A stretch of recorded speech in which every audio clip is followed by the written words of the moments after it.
Amara sudah belum? Amara belum ya? Belum ada Amara. Terus Diki Pranata mana?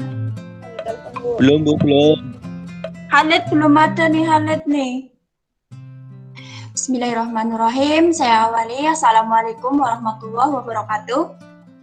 Waalaikumsalam warahmatullahi wabarakatuh. Bagaimana kabarnya anak-anak semua hari ini? Alhamdulillah. Bu Guru doakan semoga pada hari ini kalian semua dalam keadaan sehat semua dan dalam lindungan Allah Subhanahu wa taala. Nah, sebelum memulai acara pembelajaran, saya minta ketua kelasnya menyiapkan doa terlebih dahulu agar pembelajaran pada pagi hari ini bisa berjalan dengan lancar. Monggo, ketua kelasnya. Berdoa menurut agama dan kepercayaan masing-masing. Berdoa mulai.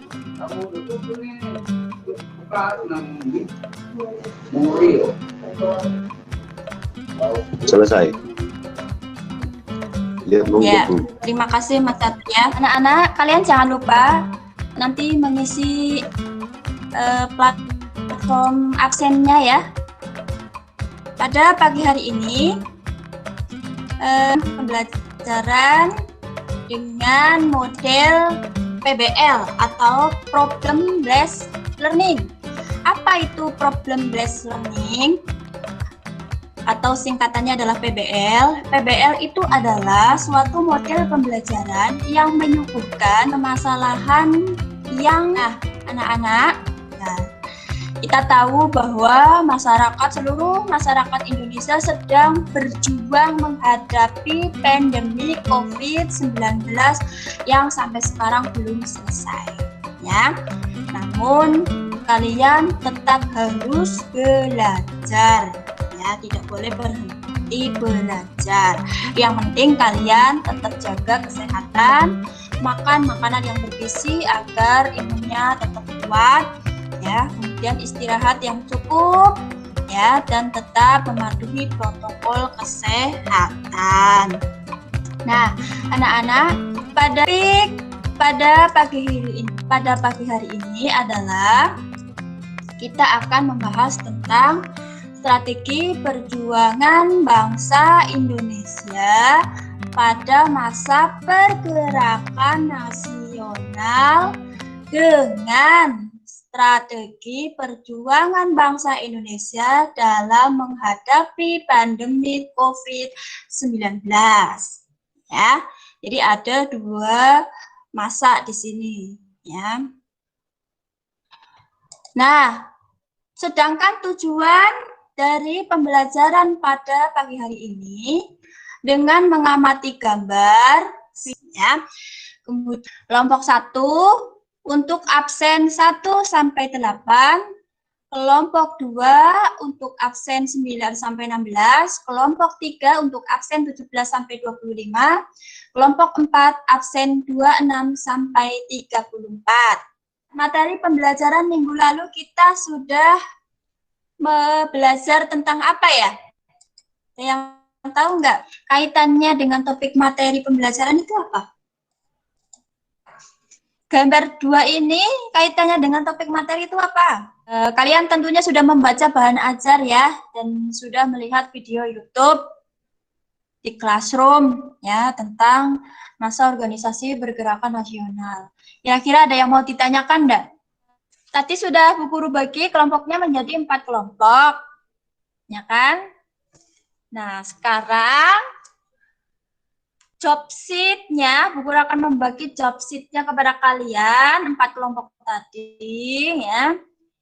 Silakan kalian gali informasi tentang topik-topik permasalahan di bawah ini.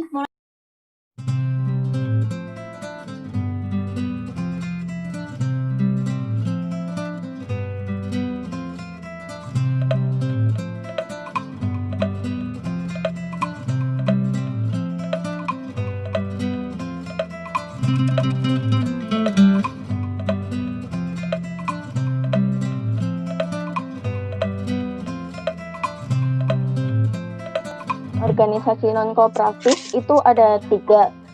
Yang pertama itu menggembleng semangat kebangsaan dan persatuan di kalangan rakyat maupun rapat umum, surat kabar, dan sekolah. Yang kedua itu menuntut pemerintah kolonial agar memberi kebebasan bergerak ke partai-partai. Yang ketiga itu mengecam pemerintah kolonial yang udah ngelakuin tindakan sewenang-wenang. Nah, organisasi pergerakan yang menerapkan strategi ini itu ada Serikat Islam, PI, PNI, PKI, Perpindo, Permi, dan PSI. Proses perjalanan organisasi pergerakan. Pada masa awal pergerakan nasional, yaitu pada tahun 1908 sampai 1920, berdiri organisasi seperti Budi Utomo, Serikat Islam, dan Industri Party. Aspek yang melandasi pergerakan nasional. Organisasi kooperatif. Gerakan nasionalisme yang diwarnai perjuangan untuk memperbaiki keadaan sosial dan budaya. Organisasi kebangsaan dan politik, yaitu organisasi yang berani menunjukkan bahwa tujuannya mencapai Indonesia merdeka. Periode radikal atau non-kooperatif, masa ketika organisasi-organisasi pergerakan menolak bekerja sama atau bersikap non-kooperatif dengan pemerintahan kolonial Belanda dan secara tegas menuntut kemerdekaan. Faktor-faktor yang mendorong munculnya gerakan radikal. 1. Para tokoh komunis Hindia Belanda yang tergabung ISDV ingin mengikuti peristiwa kelompok radikal komunis Bolshevik berhasil menggulingkan kekuasaan Tsar Nicholas II dan bergabung di Rusia. Periode radikal. Perhimpunan Indonesia didirikan pada tahun 1908. Periode bertahan atau moderat. Periode bertahan didirikan tahun 1935. Saya dari kelompok 4 ingin bertanya kepada kelompok 1. Ya, silakan. Mengapa Budi Utomo merupakan organisasi yang dianggap sebagai kelompok pergerakan nasional? Budi Utomo merupakan organisasi Dewan yang pertama kali lahir, maka Budi Utomo dipandang sebagai pelopor pergerakan nasional. Mau bertanya kepada kelompok 1. Ya, silakan. Ya, Bu, mohon izin. Tadi telah disebutkan dalam pergerakan nasional terdapat 2 sikap yang dilakukan, yaitu sikap kooperatif dan sikap non-kooperatif, atau dalam tanda kutip radikal. Pertanyaannya, apa dampak yang ditimbulkan dari suatu pergerakan nasional yang bersifat non-kooperatif dan siapa saja tokoh penting yang terlibat di balik pergerakan yang bersifat non-kooperatif tersebut?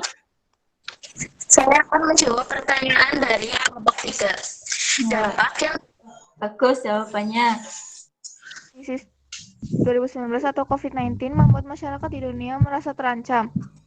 Untuk masalah tersebut, pemerintah Indonesia telah membuat kebijakan sosial atau physical distancing agar masyarakat selalu menjaga jarak satu sama lain dan melarang kegiatan-kegiatan. Usaha dan upaya pemerintah dalam penanganan COVID-19. Yang pertama, pemerintah. Kendala dalam tindakan usaha dan upaya pemerintah dalam COVID-19. 1. Adanya beberapa masyarakat yang mengambil tindakan sendiri-sendiri seperti masyarakat yang melakukan mudik ke kampung halaman. Hal-hal yang bisa dilakukan untuk membantu tindakan pemerintah dalam hal ini sebagai pemuda pelajar saat ini yaitu 1. Mengikuti anjuran pemerintah untuk tetap di rumah. 2. Menggunakan masker seperti yang sudah dianjurkan bila keluar rumah. 3. Rajin mencuci tangan atau menggunakan hand sanitizer. Yang kedua, pemerintah akan mengambil kebijakan berdasarkan hasil pengkajian dari kelompok akademisi. Nah, ini adalah hal-hal yang perlu dilakukan masyarakat, perlu bisa turut ikut serta berpartisipasi, berkontribusi dalam menanggulangi COVID-19, yaitu yang pertama, pemerintah sudah berusaha semaksimal mungkin untuk meminimalisir pengaruh pandemi COVID-19 ini dengan beberapa strategi yang telah disebutkan di slide sebelumnya, tetapi ada juga beberapa kendala yang dihadapi oleh pemerintah dalam menghadapi kondisi ini. Pemerintah sempat terhambat karena pemerintah harus memilih antara kesehatan atau ekonomi yang harus diutamakan terlebih dahulu. Selain itu, ada juga faktor penghambat lainnya. Yang pertama, sulitnya mendapatkan alat kesehatan, terutama APD, alat pelindung diri, dan masker. Ya, bagus sekali, luar biasa presentasinya. Ya, hebat-hebat. Nah, sekarang silahkan Untuk kelompok 1 dan 2, boleh ditanyakan apa saja yang sekiranya mau ditanyakan. Ya, saya mau bertanya ke kelompok 3. Ya, silakan. Perkenalkan, nama saya Jenginggit, nomor absen 2 dari kelompok 1. Mohon izin bertanya kepada kelompok 3. Bagaimana cara yang harus dihadapi untuk menangani pandemi COVID-19 bagi kaum pelajar saat ini? Pemuda pelajar saat ini adalah yang pertama, mengikuti anjuran pemerintah untuk di rumah saja. Yang kedua, menggunakan masker seperti yang sudah dianjurkan bila keluar rumah. Yang ketiga, rajin mencuci tangan. Pertanyaan untuk kelompok 3. Ya, silakan. Tadi udah disebutin kendala-kendala pemerintah untuk menanggulangi COVID. Lalu, bagaimana tindakan pemerintah untuk mengatasi kendala yang ada tersebut? Saya akan menjawab pertanyaan dari kelompok 2. Yaitu bagaimana upaya pemerintah dalam menghadapi kendala yang ada. Menurut saya, pemerintah saat ini sedang menerapkan kebijakan bagi masyarakat yang tidak patuh terhadap protokol kesehatan. Tidak ada?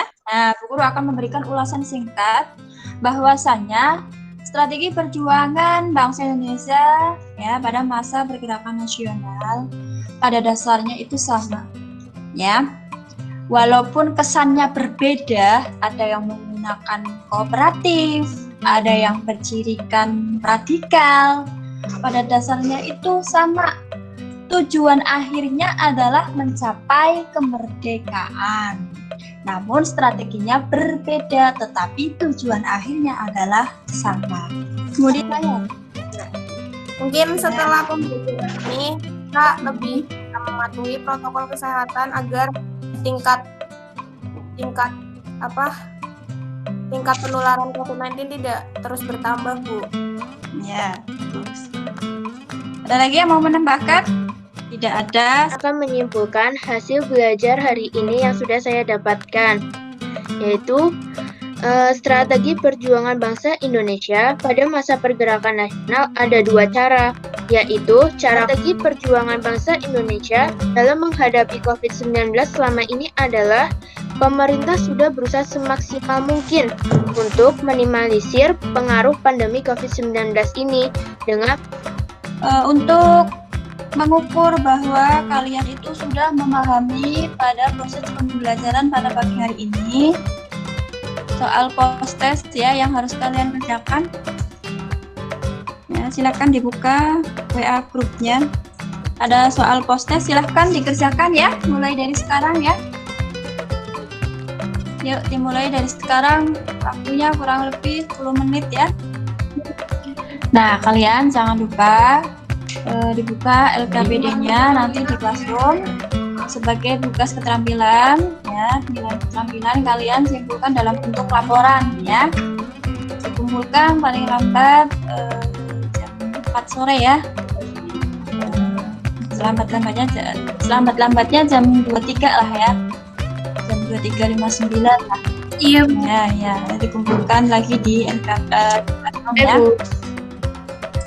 Nah, saya harapkan kalian membaca dan memahami bahan ajar tentang makna Sumpah Pemuda pada masa pergerakan nasional dan makna Sumpah Pemuda pada masa sekarang pada Classroom ya yang sudah Bu Guru share untuk pertemuan di minggu depan ya. Jadi kalian baca bahan ajar ini ya untuk pertemuan pada pembelajaran di pertemuan yang akan datang. Paham ya? Paham, Bu. Paham. Nah, kita paham semua. Itu akhirnya ya. Semoga pembelajaran ini bisa bermanfaat untuk kalian semua dan mengurangi. Amin. Ya. Kita bertemu lagi di pertemuan yang akan datang dengan topik yang berbeda. Ya, ini. Wassalamualaikum warahmatullahi wabarakatuh. Waalaikumsalam warahmatullahi